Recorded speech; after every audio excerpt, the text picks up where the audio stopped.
Well, I'm in a 2016 Toyota Yaris, and today I'm going to show you how to open the hood. So first from the driver's side, we'll go down, and you should see this release lever that will pull. That should pop the safety that's holding the hood closed.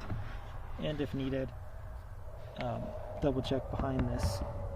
Make sure that cable there you can see is connected. If it's not, you might need to adjust that.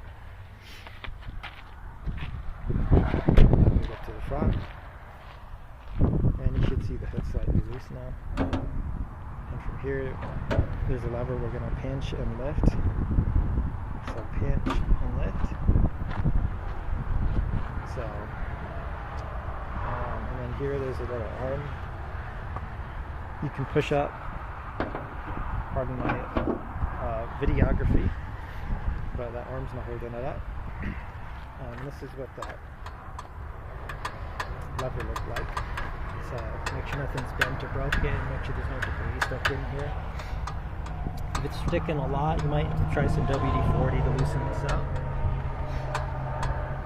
This is what the top of the pipe is hooked into. And also double check that your hood's in proper alignment for each corner, because if this closes crooked, that could cause you issues as well.